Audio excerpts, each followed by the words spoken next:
Do you feel paralyzed by fear of not being perfect? This fear is more common than you think. This is the fear that can get you stuck.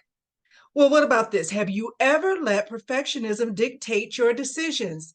Perfectionism only leads to chronic stress and missed opportunities.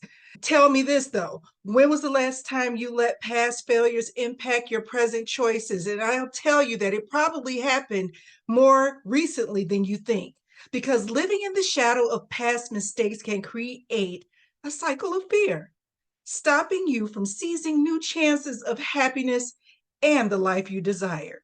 And this is the last one. Are you the type of person who consistently battles self doubt? That voice is talking to you, telling you the wrong things. The internal struggle can eat away at your confidence, leaving you weak in self confidence, affecting your dreams and your relationships.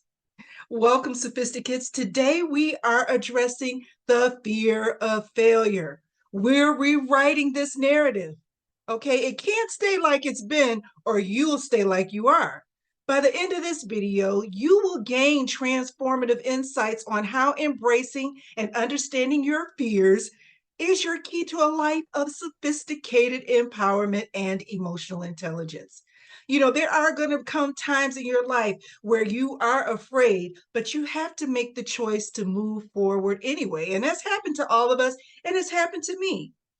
In this world where everything we see online makes you think that everybody else is all together, they aren't. And that's what we really have to embrace, is the fact that everything isn't going to be perfect. And so sometimes we're afraid to move forward because we think if we fail, everybody's going to see and everyone's going to judge us.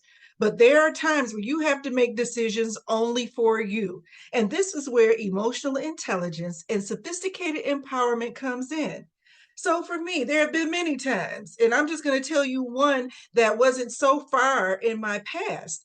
And that was from deciding to make the transition from working in corporate America to really branching out on my own.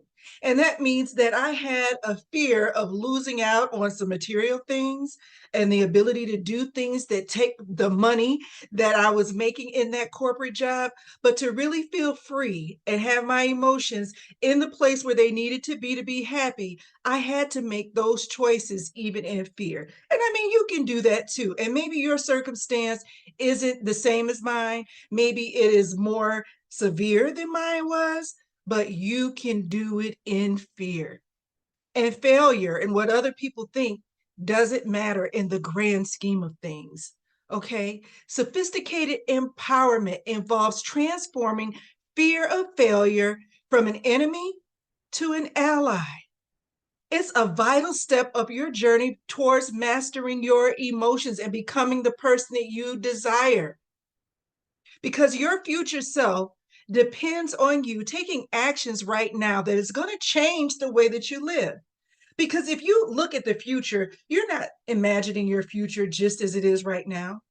You have dreams and aspirations and things that you want to achieve and things that you even want to do for other people, a voice that you want to give to the people that you have to step out of your current situation and do. And you might be a little bit fearful of that, and you might be afraid of not achieving your goal. Well, listen, if you never take the step, you don't know what you can do. You could be that person who really does the thing that you want to do immediately, but you have to put down fear in order to do that. Because harnessing emotional intelligence empowers you to navigate through fear with grace and strategy, converting apprehension into actionable, positive outcomes. Fear is a triggered response. And I talk about being a triggered responder as really the attribute that you don't want in your life. Because if you only respond to the things that happen around you, then your emotions are going to take a hit. And when they take a hit, it is going to stifle you from even planning on what you can do for your future. So your fear of failure would not even be an issue because you're so busy responding to these triggers that happen by somebody else's will or by a circumstance or by working in an environment that damages your emotions, but you're afraid to move beyond it. It could stifle you from really doing what you have in your heart and what you were put here to do. Here's a quote from Maya Angelou that wisely says, "You may encounter many defeats, but you must not be defeated." This embodies the essence of sophisticated empowerment.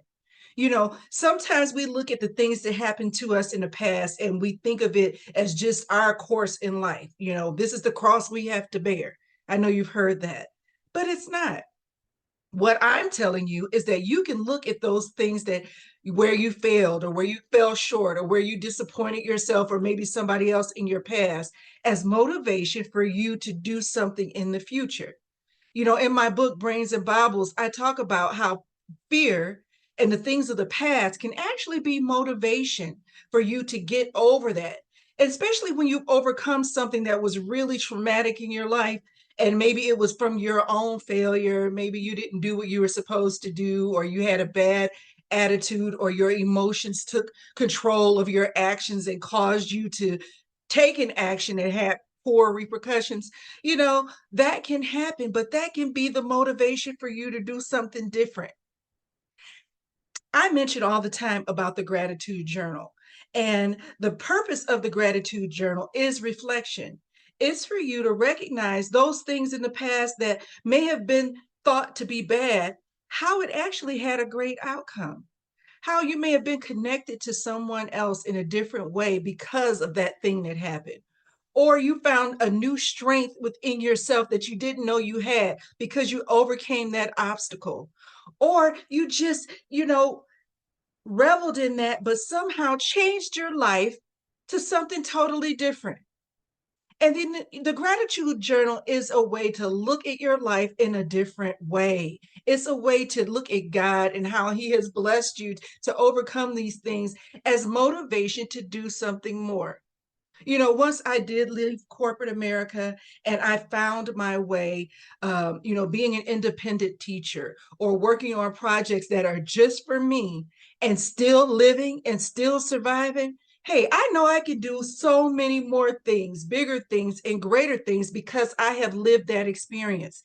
And when I reflect on it in my journal, I can go back even from 5 months ago, 6 months ago, and look at the things that I've written in my gratitude journal, and it motivates me to do even more. Okay. The Bible even says in Joshua 1:9, be strong and courageous. Don't be afraid. Do not be discouraged. Reminding us that courage is not the absence of fear, but it's the triumph over it.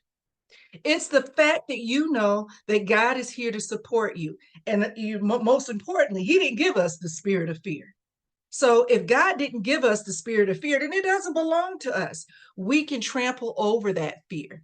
That doesn't mean that we don't take action just because we're afraid. We do it afraid. We do it anyway. And here are some strategies. I'm not just going to give you these theories and not give you something that you can take with you that you can actually do today to get the outcomes that you want, to get over fear, to use fear as motivation to do something more for your future self. The first thing is embrace being centered and having a time for self reflection. That starts with the gratitude journal.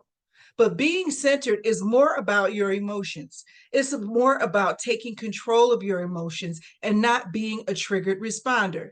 It's about addressing your emotions and addressing your fears and doing something about it. The next thing that you can do is practice viewing challenges as opportunities for growth and foster resilience.